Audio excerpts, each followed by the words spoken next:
Hello and welcome to episode 18 of The Elephant in the Room with Bradley Devlin. I, of course, am your very humble host, Bradley Devlin.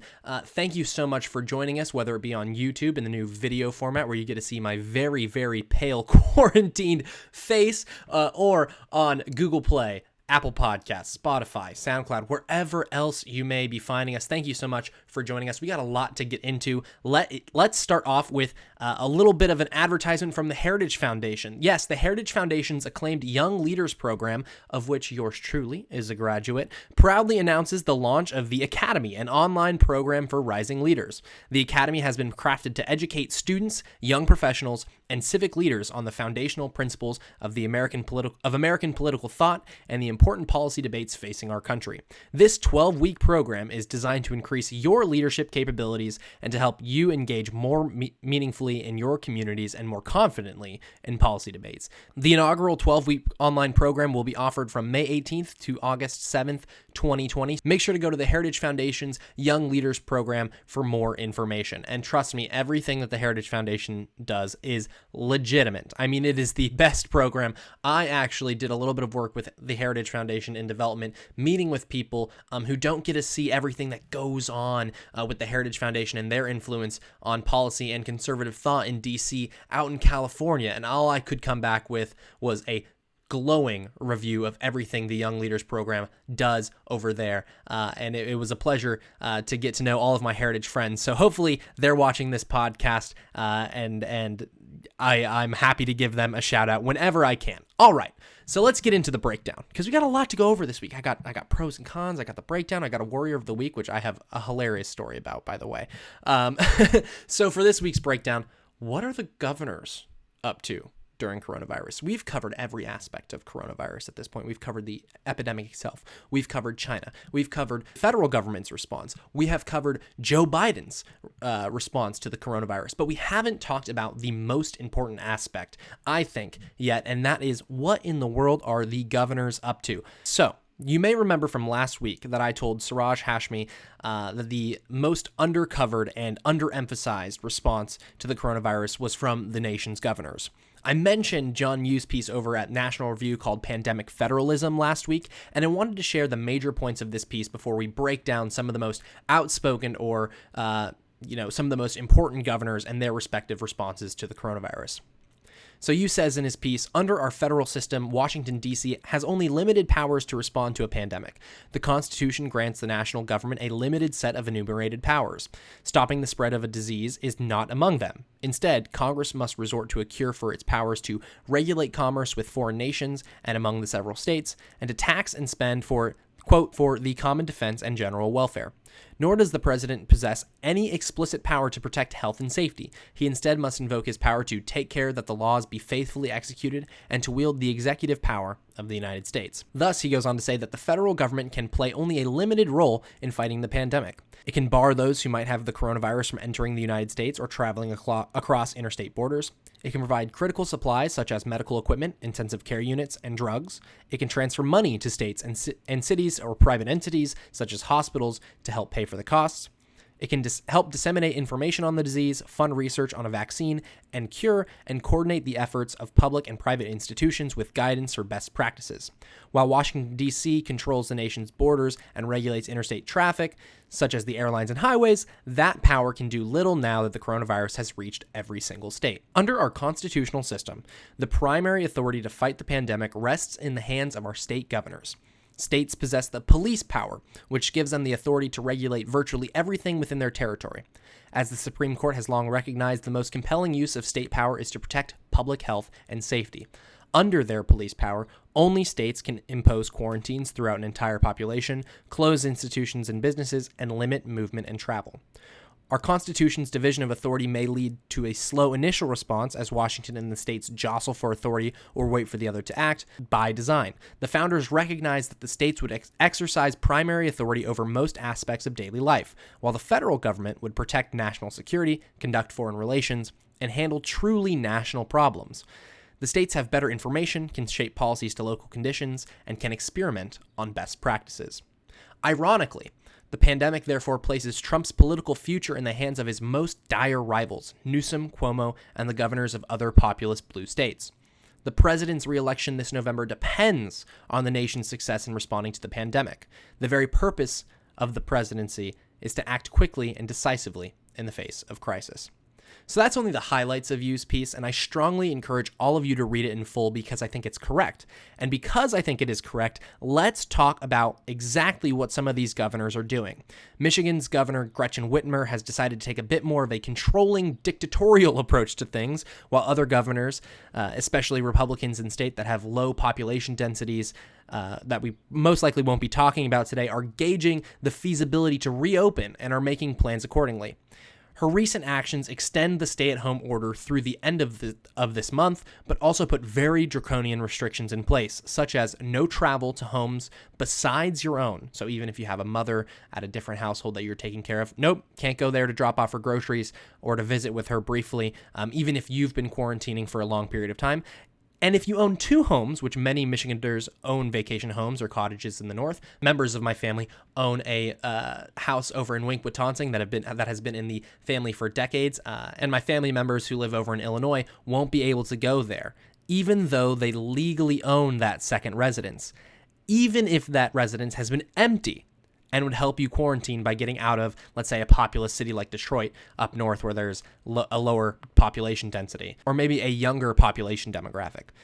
Also, she put in place a no purchases of non-essential items, even at stores that carry both groceries and goods. And keep in mind, these are only a few of the restrictions. Violation of any of these orders will result in a misdemeanor and heavy fines. Now, while I think many of the shelter-in-place orders, the closure of public beaches and lands in my home state of California and elsewhere, and the social distancing guidelines are abundantly justified for the time being, Governor Whitmer has grossly overstepped, and now she is claiming that the authority to dictate when and where the people of Michigan have their rights is under her authority. Now, the media freaked out last week when the president, to a certain extent, was correct in having the sole authority to decide to change the national guidelines and reopen the country, even though they kissed the feet of Andrew Cuomo when he said that the president is a president and not a king. But they've been stunningly silent on these over-the-top measures coming out of Michigan and other governors. And last time I checked, your constitutional rights are not merely suggestions for the government to recognize and respect. They're much more than that, and our response to the pandemic must prioritize them beyond all else, even public health. And the response must be nested within those rights because that is precisely how our system was built to function. Just because the country is in crisis doesn't give the government an excuse to trample over the very rights it was created to recognize and protect. Anything more, and we're talking about serious abuses of power from government. And history shows this obvious power. When the government has an opportunity to grab power from the people, they'll do it, and they won't give it back. And that is the danger in letting her walk away from this with no consequences electorally. And it is very possible, if Trump reopens things and states keep quashing down these violative restrictions on their populations, that we could see lawsuits or cease and desist orders or other types of injunctions coming from the DOJ or maybe other civil rights advocacy groups against these states. And those will be very, very influential and interesting decisions as the United States mulls over responses to other possibly pandemics or national crises. Like, let's say if the Yellowstone supervolcano erupt. In that case, we're probably all dead and there's no more United States. But these are just type of the cataclysmic types of examples, aside from war, that the government could respond to and violate constitutional rights if we don't have good decisions coming from these lawsuits that I think are going to be impending after this whole thing is over. And not all Michiganders are sitting idly by while their rights are slowly being taken in the name of public safety. A Change.com petition has now gathered over 235,000 signatures from Michiganders demanding a recall of Governor Whitmer in response to the recent orders flipping the entire state economy on its head. And not only is there a petition to recall Governor Whitmer, but there's also a protest in the works. And you're thinking, how is this going to work? Well, I'll tell you in just a second. With the support of multiple conservative groups, there will be a protest focused on the governor's recent power grab, and people are being asked to stay in their cars but surround the Capitol while honking and waving flags and maintaining social distancing while making as much noise as possible. Yeah, it's not the most conventional way to go about things, but the unconventional times we're in has forced everyone to think outside of the box, And this is going to be an interesting, a very interesting protest, to say the least. I hope the media covers it in full. I hope we get full stories and responses from this type of protest. The event Facebook page has over 13,000 people interested and is growing daily. So we will wait to see on that, and hopefully we'll give you an update once everything happens and respond to the fallout. And this all serves the point that I've been making for a very long time on the show. Americans won't take these restrictions for anything more than 6 months, and certainly not the 12 to 18 months that it will take to develop a vaccine lying down. We're not going to become a South Asian country that has a cultural practice of wearing masks regularly beyond the scope of this pandemic. There are certain just cultural restraints in the minds of Americans that will prevent the government from doing this for a long period of time. And those, I believe, are net positive things, but also they could have very serious negative ramifications if it turns to riots or violence or things of that sort, where we're only going to see a rise in tensions between the populace and the government, but also a rise in the use of force, most likely coming from the state governments. The outrage from this not only puts Governor Whitmer's re-election campaign in jeopardy, but possibly her hopes for the VP spot in the upcoming election as well. She recently made the shortlist for the Biden campaign's options for his running mate, but with his own weights to carry, it is unlikely he will pick a candidate with a lot of baggage themselves. That being said, Whitmer took it too far, and it looks like she'll be dealing with the consequences of this for a long while. Now, Andrew Cuomo of New York has been the most focused on governor in this whole thing, and not just because his state is now the epicenter of the disease in the United States, if not the world. The media has been praising him because he likes to take it to Trump. Something about that Cuomo family and being tough guys taking it to Trump, wouldn't you say? And it's even funnier if you look at their daily briefings. The content of what the president and Andrew Cuomo are saying is not really that much different. It may be different in tone and tenor, but really only slightly, and the media loves to exploit that slight difference. And that difference in tenor and tone is what the media has been focusing on too heavily, instead of the substantive response coming from the federal government and from New York. NBC shared a quote from New York Governor Cuomo said, "The worst is over if we continue to be smart going forward." New deaths from COVID-19 in New York were recorded this past Easter weekend, but Cuomo noted a decline in the daily number of deaths.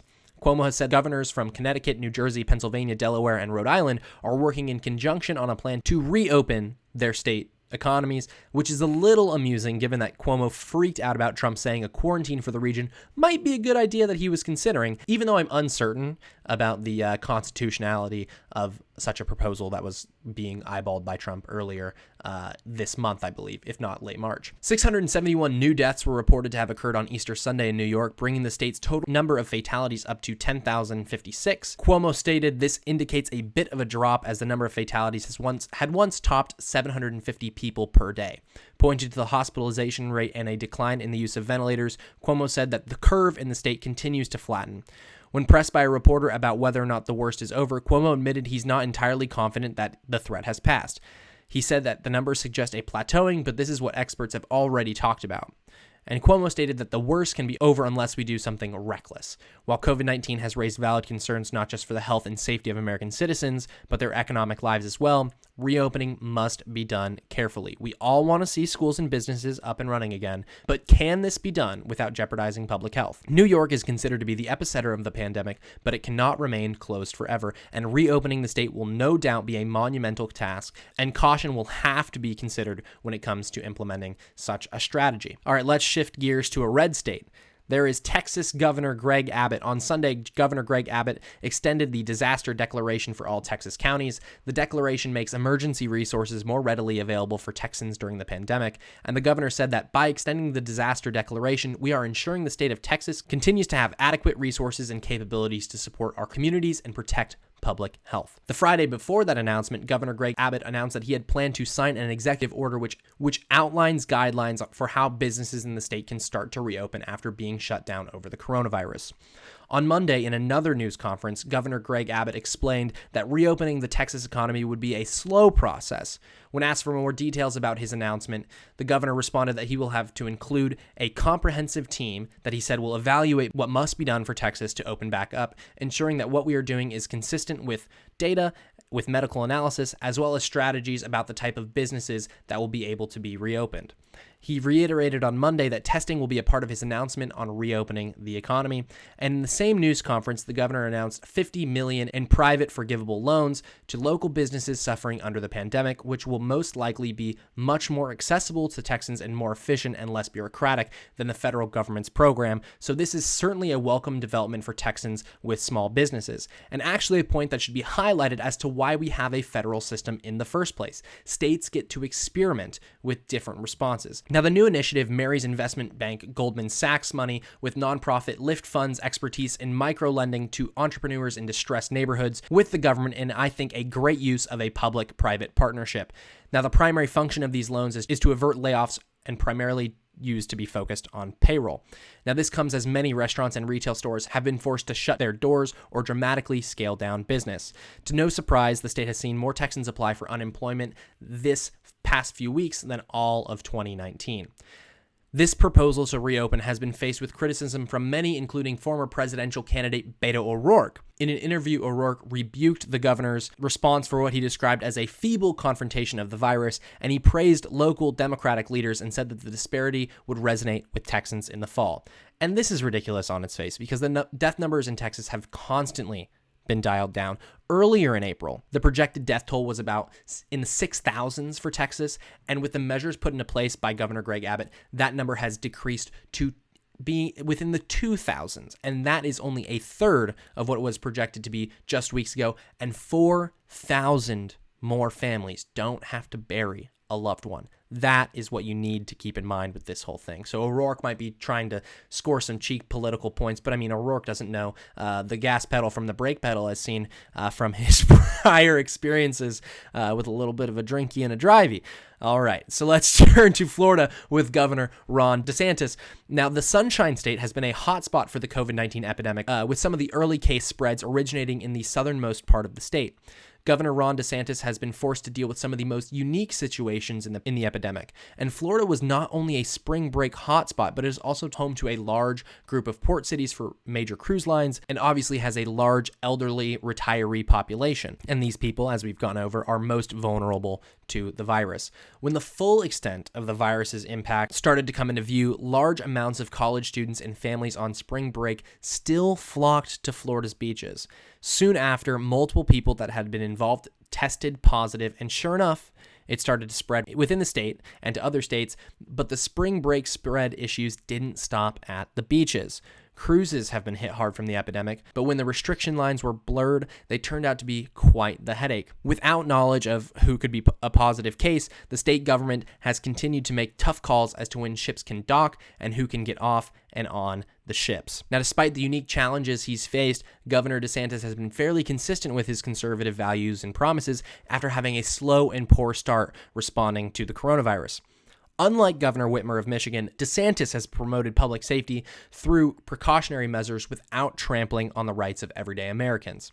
He has corrected his ways by issuing a stay-at-home order to last through the end of the month and has allowed essential products, services, and infrastructure to remain open. He is also yet to limit the goods offered and the businesses allowed to stay open as an essential service, unlike the governor of Michigan, Gretchen Whitmer. DeSantis is now bringing in a large number of experts to reevaluate whether or not Florida can reopen, or maybe create a timeline for when Florida can reopen. And yes, you can't put a price tag on life, but it's pure negligence to ignore the economy, even in extreme circumstances such as these. And if you think this is suffering, you won't want to experience the economic disaster that would surely follow if the economy is completely ignored for an extended period of time, going up to 12 to 18 months until we get a vaccine. I mean, in that case, we would truly see nationwide suffering, and that is already coming to bear with the large number of unemployments, breaking all previous unemployment filing records in the past 3 to 4 weeks. Overall, Governor DeSantis has done a decent job making the calls considering the unique situation he's been placed in,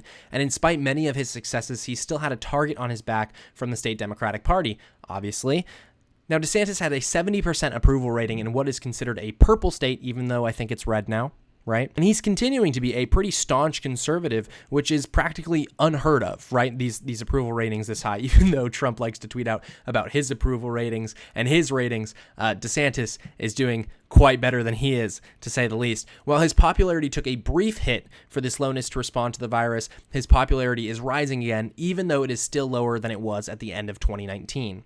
And a lot of that is due to the fact that though there is a majority of people who think that he's responded appropriately to the coronavirus, 51%, 30% of people strongly disagree with the statement that Governor DeSantis has responded appropriately to the coronavirus. And when your poll numbers start out that high and you have 30% of your population disagreeing with or strongly disagreeing with the number one, if not the only political issue on the table right now, obviously your high poll numbers are going to take a dip for a little bit. All right, last one. Last Friday, Governor Hogan of Maryland announced that the Maryland primary will largely be conducted through mail-in, with in-person voting centers being offered on a limited basis.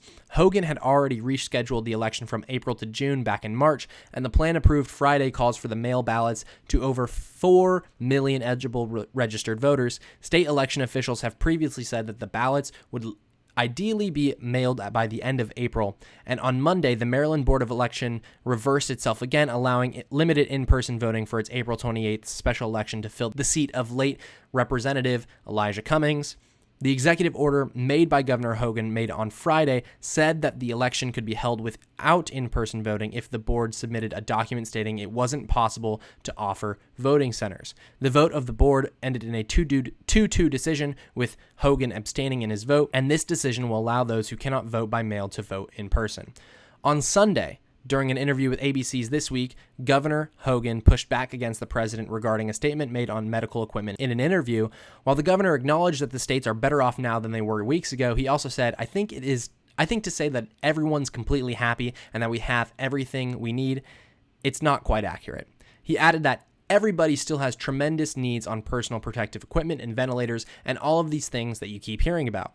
The governor has also indicated in a recent press conference that the Baltimore-Washington corridor is emerging as a new coronavirus hotspot. According to Maryland's Department of Health, Maryland has more than 8,000 cases diagnosed and over 200 deaths, and that is of April 14th. When asked about lifting the stay-at-home order by May 1st, which was suggested by the president, Hogan stated that he didn't have an artificial deadline. Now, Hogan and Governor Cuomo, who serve as the chairman and vice chair of the National Governors Association, have also called Trump to give $500 billion to states and direct assistance to states as they respond to the outbreak. So there you have it, a mixture of responses from both conservatives and liberals in the wake of this coronavirus pandemic. And I strongly encourage you to keep up on what your governor is doing in your home state, as the most crucial part of this pandemic response is just beginning to happen. And that is getting Americans back to work and rebuilding the American economy in the third and fourth quarter of 2020. All right, now it is time for pros and cons, which is by far my favorite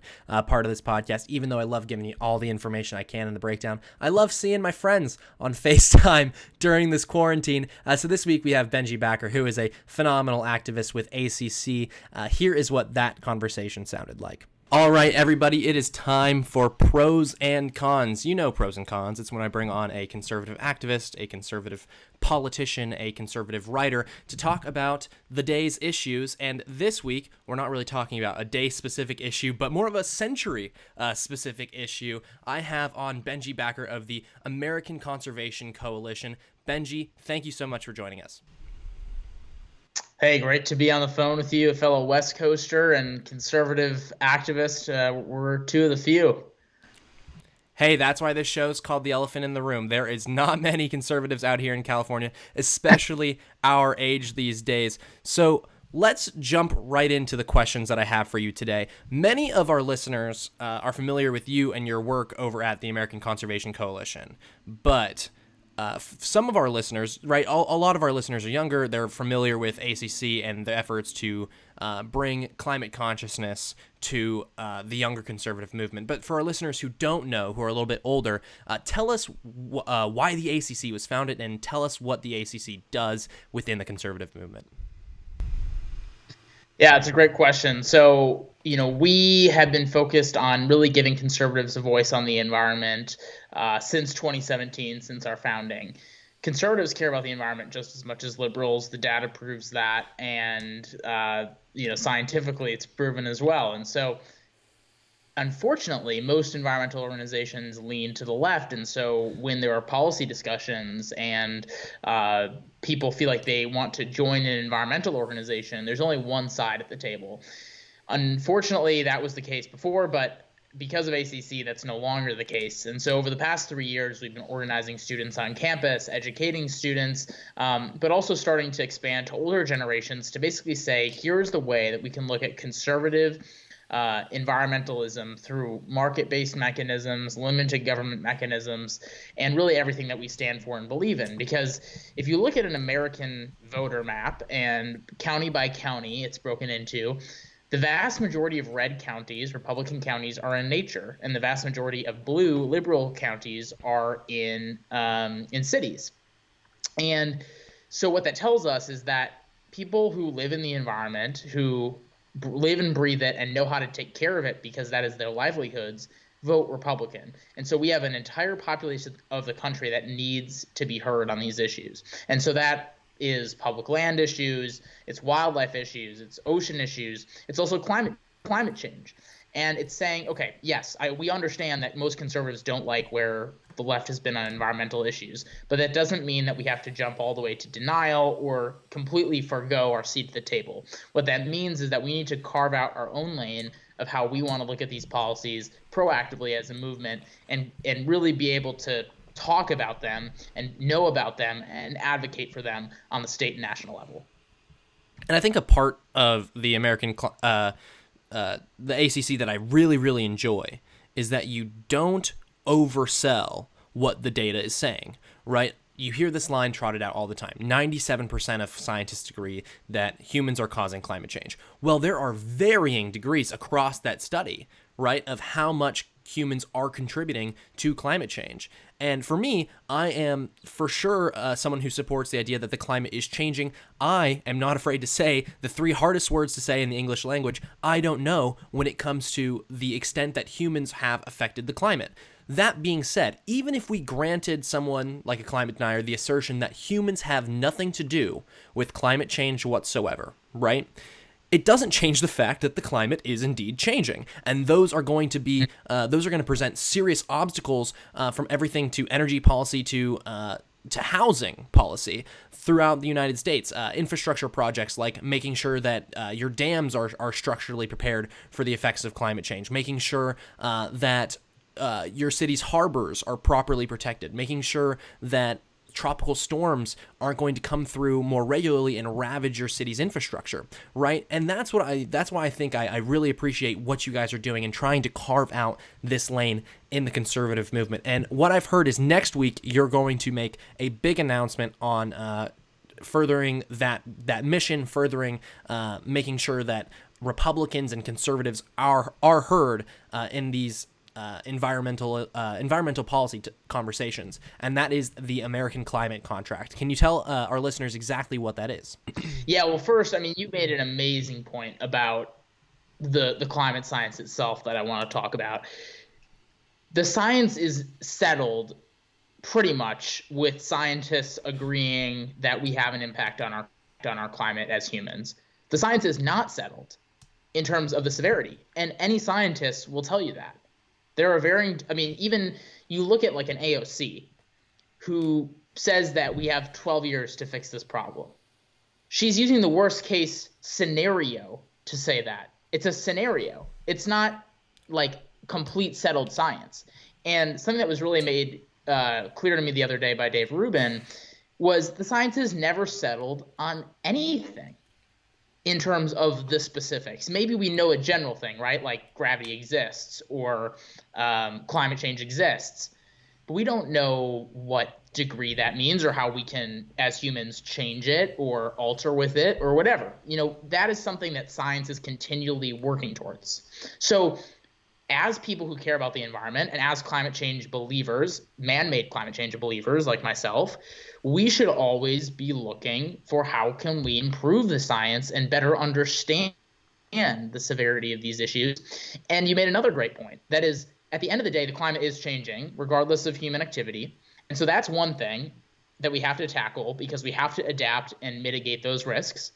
And we also, as humans, don't want dirty air and dirty water with pollution. So, regardless of if humans contribute the most incredible amount of this change or the smallest amount, we have a duty to clean up our air so that premature deaths don't happen. You can even attribute it to coronavirus right now. You look at Los Angeles, which is just, around where you are, and the smog that has lifted is incredible. And to say that we don't have an effect on the environment at all and that we shouldn't clean up that air, no one would agree with that. And so I think people who are skeptical or deniers should also say to themselves, okay, I don't like what the left's proposing, but I do understand the climate's changing. I don't really know what man's impact is, but I also know that I don't want pollution and dirty air and dirty water. So are we actually fighting for the same goals then? And the answer is actually yes. And so I think that that's actually something that people need to understand, that there's actually more common ground on that than people think. And of course, policy differences and everything else aside, that is true. The American Climate Contract puts those types of beliefs into action. It uses the most reputable science, which is the most likely scenario, which is that to curb climate change or the man-made aspects of climate change, we should aim to be net zero carbon emissions by 2050. And the science itself says that we can continue using oil and gas and just use better technologies to lower emissions, as well as use nuclear and hydropower and the other alternative energy sources that left of center groups support. So we can use all those different energy sources. And so what our American Climate Contract proposes is that conservatives and all Americans have a seat at the table, and we find solutions through 4 specific avenues. The first is energy innovation. Instead of mandating what types of energy we use, we should be innovating every source of energy and improving the amount of emissions that each energy source has, because no energy source is 100% clean. The second is 21st century infrastructure. So that's improving transportation, that's improving air travel, that's improving our roads and our bridges so that they're more environmentally friendly and more adaptable to the changes that we're going to see from climate change. The third is climate solutions, or natural solutions, which is planting more trees and keeping our waterways healthy so that they can attract and sustain more carbon in the natural ways that carbon is stored. And so it's natural solutions like trees, oceans, wetlands, and other ways that we can store carbon throughout our natural world. And then the fourth aspect is global engagement, which basically says the United States, which is leading the world at reducing carbon emissions over the past 13 years. We have to continue doing that, but we can't fix these problems alone. China, India, Europe, Africa, South America, and every continent and every country in the globe needs to be a part of that equation. And does that mean we need a big international agreement that hampers everyone's lives? No, what that does mean is that every country has to take this seriously if we're going to see the results that we want to see. So that's what the American Climate Contract is. We're launching it next week with the support of most conservative grassroots organizations across the country and so many students that have been passionate about this for so long and have been looking for an alternative to something like the Green New Deal. And we're definitely going to dive deeper into the American Climate Contract a little bit later. But I do want to talk, I mentioned this before we went live, I am in an Introduction to Climate Change class for a breadth over at UC Berkeley to finish my degree this year. And I have been astounded at the partisanship that emerges in something that should be as neutral as the evaluation of climate change science. For instance, we were talking about research being done at the Cato Institute, and they used a Media Matters piece to discredit the Cato Institute, and they said that the Cato Institute, all their research on every topic about the environment and the market was invalid because some of their donors worked in the oil industry. Very rarely do these donors have something to say about the research that they're conducting, but nevertheless, that's what they did.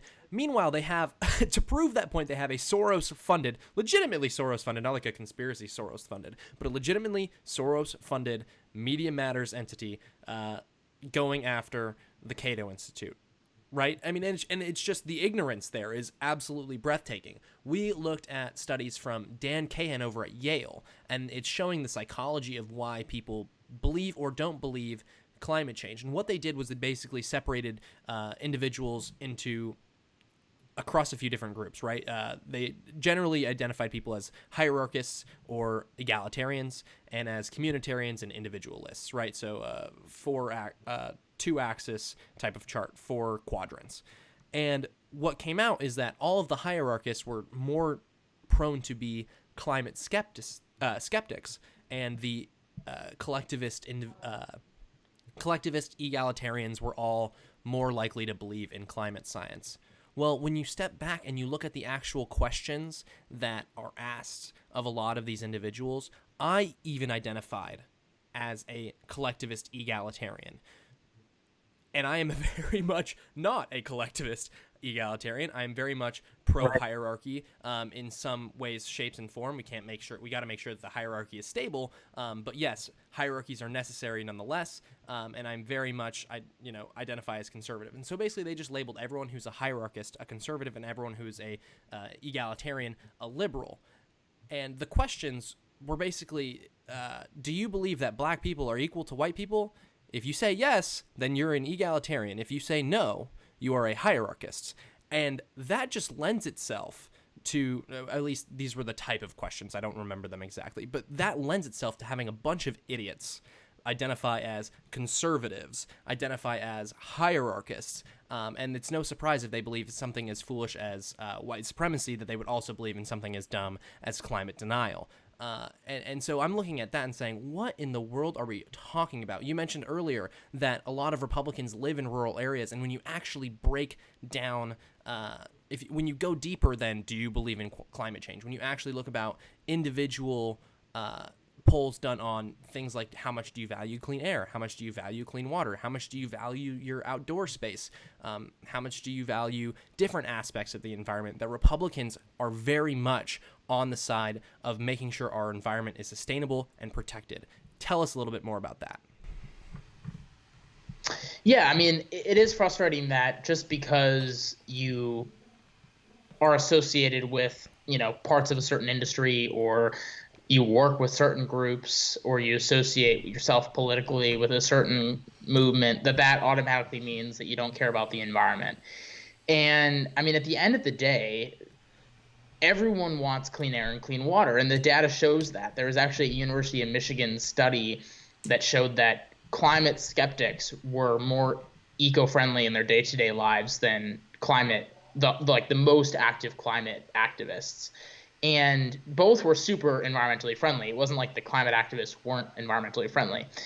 But the point was that it doesn't really boil down to I'm skeptical on climate change to I don't care about the environment. Where the breakdown was where climate skeptics were disenfranchised by the policies that climate change often has. And so as conservatives, what that tells me is saying, okay, we do live in rural areas. We do care about the environment. We maybe do have different bedfellows than left of center folks do. So what does that mean for us? Well, that means we need to raise our stake at the table. That means that if we care about clean air and clean water, we have to propose our own policies. That means if we believe in climate change, we need to propose our own policies. If we're skeptical of climate change, we also still need to propose our own policies. And instead of saying, Green New Deal bad, Green New Deal bad, Green New Deal bad, we say Green New Deal bad, but here's my alternative. And we've done a bad job on that on a lot of issues. Obamacare is a great example. Yep. We did so much attacking on Obamacare that people started to hate Obamacare, but then we didn't have an alternative. And now people are okay with Obamacare again because we didn't have an alternative, right? We can't do the same thing on climate change. We know that the Green New Deal is bad, but we also need to be able to say, okay, yeah, it is bad, so here's the alternative. And I will say there's a lot of action in the right direction that people don't talk about.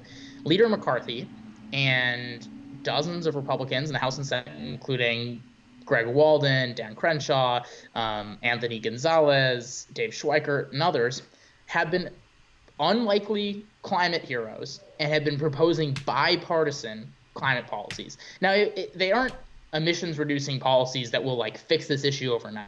but they're things that can be implemented way faster and way more effectively than big one-size-fits-all policies. And so the way that we look at it is, for a while, that was we as conservatives didn't have our voice at the table. That's changing now, and it can only ramp up. But what that means is the leaders are starting to do it. An organization like ACC is starting to do it.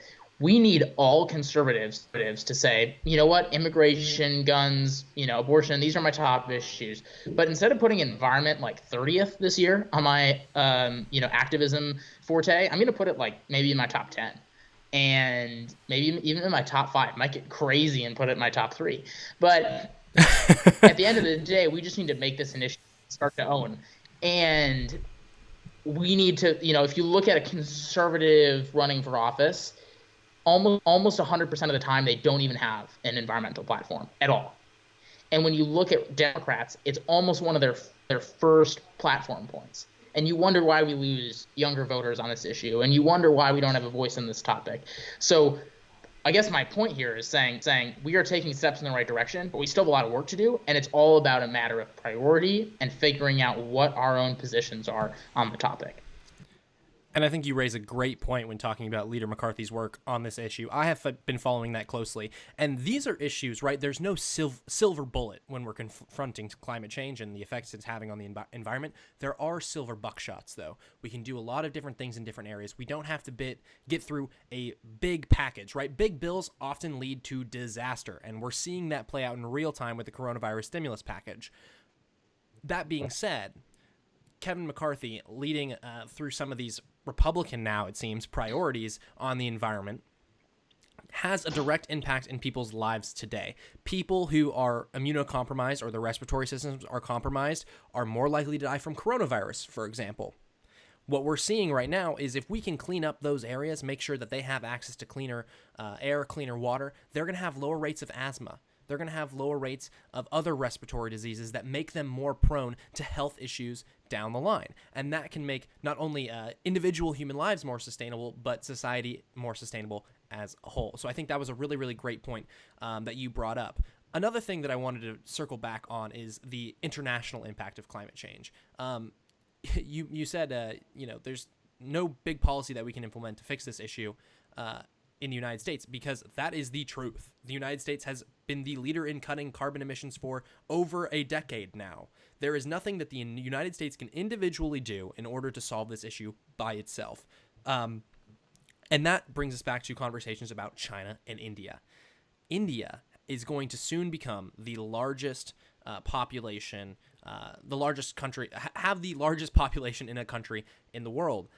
They are planning on ramping up production of electricity to sustain 600 million people. I believe they started this program actually back in 2010. So in 10 years, they're going to want to power at least 300 million more people's homes. That's a full United States. Talk to us about the impact that these developing countries, these large developing countries like China and India, are going to have on the climate conversation moving into the 2020s, 2030s, 2040s, all the way up to 2050.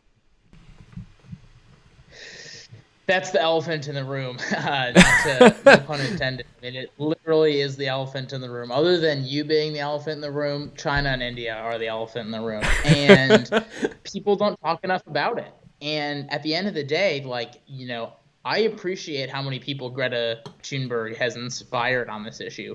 But she needs to be holding China and India accountable too, because the United States is still second most in terms of the percentage of emissions out of any country in the globe, but that number is decreasing, and it soon will not be second in the globe.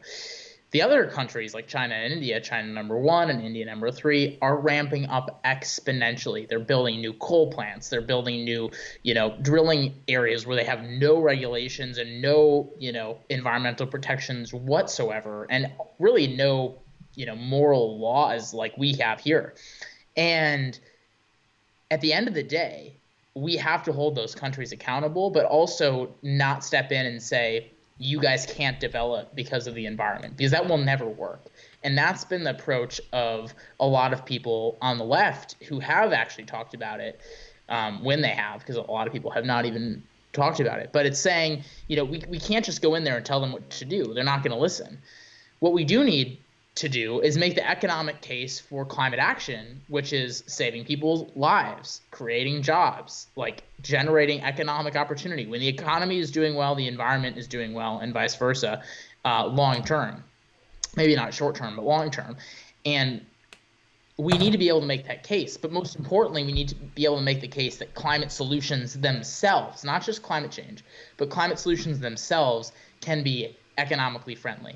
Because India and China will never implement a Green New Deal or a tax, a carbon tax or something. What they will implement is clean energy technologies or innovations that lower emissions and create more jobs, or save their country money, or allow them to be more advantageous in the trade world, or give them a more reliable energy grid, or give them less smog in their cities so that not everyone has to walk around wearing masks, or automated cars so that the traffic in India and China isn't as bad as it is today. I mean, there's so many different ways that climate change policies and technologies and innovation can actually help developing countries actually develop faster.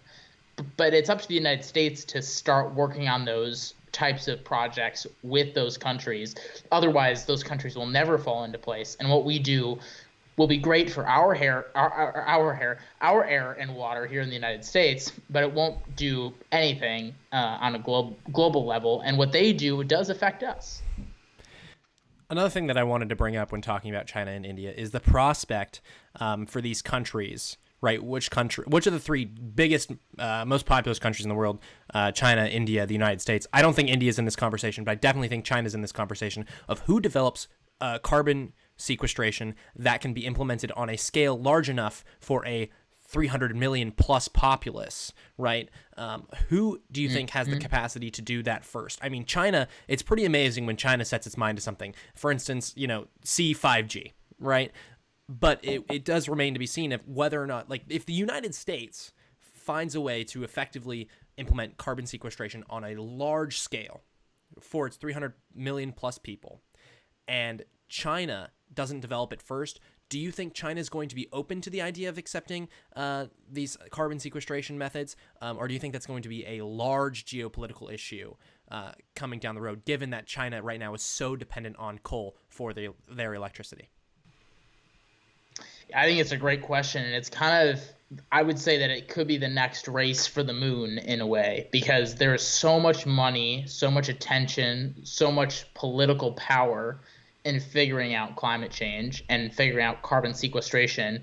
And for those who don't know what carbon sequestration is, a great example, just to simplify it, is taking carbon out of the atmosphere and storing it so that it's not in the atmosphere anymore. So whether that's a tree, which takes CO2 out of the atmosphere, or it's carbon capture technology that literally goes out there and captures CO2, that is what carbon sequestration is. And with India and China, I mean, India will need to do that if we're going to have any hope of fighting climate change in the near future. And the first country to do it will have a huge advantage economically when countries across the globe, and obviously there are more developing countries than just India, when they're looking to implement such technologies in their home country. Now, in terms of the geopolitical issue, I mean, that's to be seen, but my hunch would be, if it's creating jobs and it's economically beneficial, the first country to do it is going to be asking the other country for it. And if we do it first, China, will have no other option but to do it. Especially, I think, I'm an optimist that thinks that in our lifetimes, we're going to see every country become more free than they are now. I could be completely off, and I don't even know if I'm right on that at all. But with the power of social media and the power of young people, I think that is very much possible. And I think Hong Kong is like a little bit of a wake-up call, a big wake-up call. So I think at the end of the day, the first country to figure it out is going to be at a huge advantage, and the country between China and the United States that doesn't figure it out is going to be yearning for that technology and doing whatever it takes. Because regardless of the China-U.S. conflict and the competition, we both want each other's stuff. We want 5G from them. They want the products that we're creating. It's an interesting relationship to that degree as well. And I sure hope that we figure out carbon sequestration first. And this will be our exit question because we are already over time. But everyone's talking about natural gas these days, how it's cleaner than coal and oil, and it's a little bit cheaper as well. Tell me about natural gas as a transitional fuel, because a lot of people don't realize that when we're talking about natural gas, we're not saying that we want to keep fracking for eternity. It is a opportunity for us to develop a transformational fuel to get us to a point where we can adopt nuclear power like the French model or find some sort of carbon sequestration technology. First off, what do you make of natural gas as a transitional fuel? And second, what do you think of the French model of nuclear power? Because a lot of people on the left are completely ignoring nuclear power because they look at Japan in the first decade of the 21st century, and they look at Chernobyl and they get all freaked out because they watched the HBO documentary, which doesn't have to be the case for nuclear power. And of course, the perfect example of that is France. What do you make of those two? I guess they would be the next steps in the plan to combat climate change on an emissions level.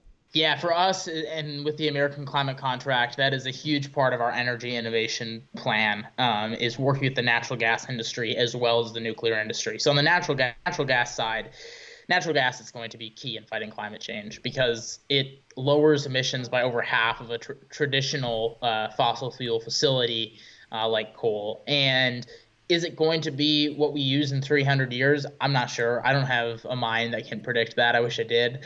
But you'd be a wealthy man. At the end of the day, I would be a very wealthy man. There's a lot of money. There's big money in being able to predict the future. I mean, let's just look at The Simpsons. But I mean, at the end of the day, natural gas is going to be huge, and it's what's helped the United States reduce its emissions more than probably pretty much anything else. And so we need to be able to rely on that. And it's like, for people on the left who don't like it, it's like, well, would you rather have coal or natural gas? Because in a lot of areas of the country, those are the two options right now. And natural gas is an incredibly valuable asset that creates jobs, lowers energy prices, and reduces emissions. It's not net zero. It's not going to reduce emissions overnight, but is going to get us on the right direction way faster than trying to wait for solar and wind to be able to power an entire nation. Nuclear has to be a part of the equation to fight climate change. And if it's not, we're not going to solve the problem. And we're also not going to have as affordable a power as we can. France has seen it be incredibly successful, and its neighbor Germany, who refused to use nuclear, it had it backfire, and now they're relying on coal more than they have been in the past few decades. Nuclear has scientifically been proven by countless studies to be the most safe energy source in the 21st century based off of deaths, health hazards, etc. The problems that happened with Chernobyl were avoidable and happened due to corrupt governments. And with Japan, we have technologies now to make sure that those types of disasters, when they occur, do not incur the damages that Fukushima did back in I don't know, my childhood. I can't remember what year that was, but that was really bad. But at the end of the day, nuclear has been proven to be the safest energy source, and it can power entire states and entire countries, and it is clean. And so the United States has, unfortunately, due to many regulations, starting oftentimes with the Obama years, has really stifled the innovation of the nuclear industry. And thankfully, even people like Cory Booker are starting to realize that has to be a part of our equation going forward, and that we have to deregulate some of the overburdensome rules on the nuclear industry. So natural gas and nuclear are going to be huge to solving this problem, as are solar and wind, as our hydropower and biomass, as our carbon capture and lower emissions fracking. So we've got to use all energy sources, lower emissions and all energy sources, but with a huge priority on natural gas and nuclear. I think you made some great points for our last question. Yeah, I was watching this documentary the other day, and this guy was standing inside the cement walls of a nuclear power plant, and he had one of those little radiation, I think odometers, something like that. He had one of those little things inside the nuclear power plant, inside the cement walls, and he had a 0.0 on his thing. And if you just were walking around outside, you'd be getting a reading just because of the radiation of the sun, things like that. He was getting less radiation inside the nuclear power plant than he would have been if just he was taking a walk down the block outside. So yes, the technology ramp up has been phenomenal. All right, Benji, thank you so much for joining us. I guess this is the last question. Tell everyone where you can be found on social media, where ACC can be found on social media, and how they can get involved. Well, it's a great question. I really appreciate you having me on today. Love the work that you've done over the past few years in standing up for conservative beliefs on a very left of center campus. I'm a senior at UW in Seattle, and so I get it, and I think that what you've done is incredible. Can't wait to see what continues with this incredible podcast and your activism. So just really, really proud to be invited to this show to begin with, and to continue changing the narrative with you over the next coming decades, because I know we'll be doing more together. But for ACC, you can find me on social media at Benji Backer, and for ACC itself, at ACC_national. It's also in my bio.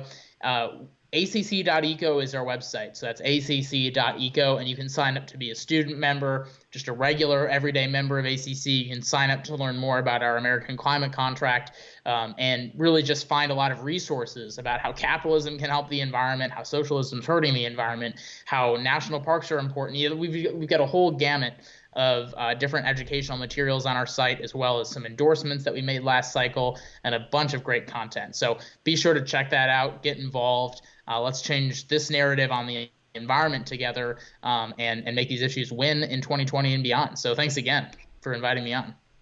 Of course, and thank you for your praise. Hopefully we will be seeing you again on the show soon. All right, everyone, Benji Backer.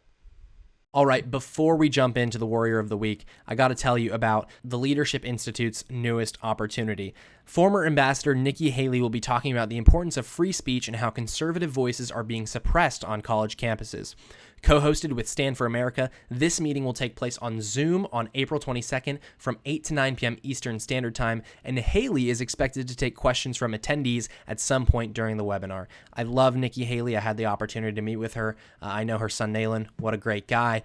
You definitely want to check this out because she is so poised, so insightful, and she doesn't get confused. So make sure to check that out over at the Leadership Institute. Visit theleadershipinstitute.org for more information. All right, this week's Warrior of the Week is Emily Burning.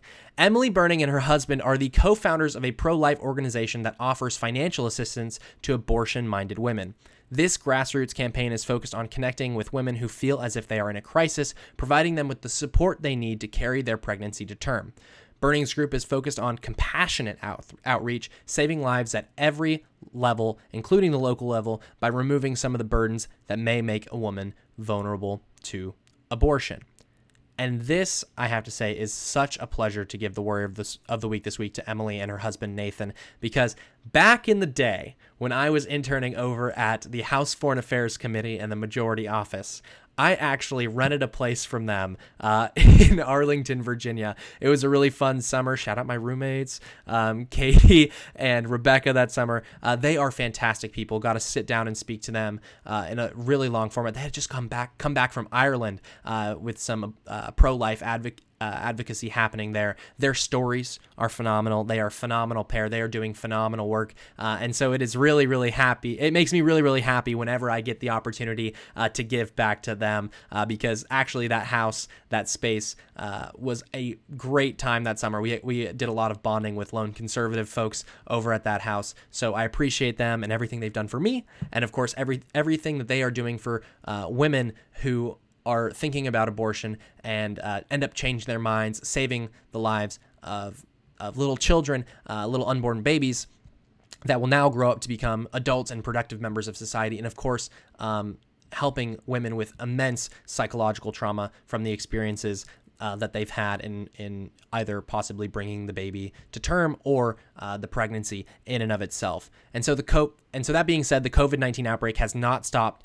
the Let Them Live's has not stopped Emily and Nathan's Let Them Live's philanthropic efforts. Not only is the group continuing to help pregnant women in need, but Burning is currently raising funds for 20 expectant moms who are out of work due to COVID-19. The fundraiser has nearly reached its $20,000 goal, and the money will be going towards offering a helping hand to women who have been negatively affected by the virus. And let me just say, right, I ran into Emily and Nathan over at CPAC. They have a crazy time doing this thing. I mean, they will go to these beneficiaries' houses and help set up nurseries and help with the mom taking care of the baby in the first few days, being there when this mother is having the child, being there for them every single step of the way. And I cannot wait to see the fruits of their labor in 10 to 20 years when these little kids are growing up, when they keep in touch with these mothers and see how they're doing. Honestly, I'm beaming because it just brings a smile to my face. They do such great work. Make sure to follow Emily Burning on Twitter at mburning,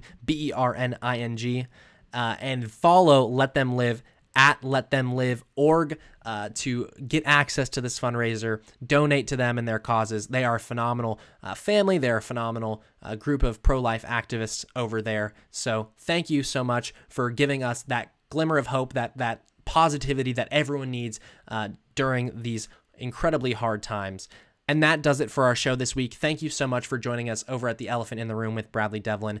I can't wait to see you next time. But in the meantime, if you're done with listening to this episode, make sure to like, subscribe, follow us on social media and the various platforms where you can access the Elephant in the Room content, and leave us a glowing 5-star review. And if you didn't like what I heard here, forget I said anything. All right. So we will see you next week with another episode. Until next time.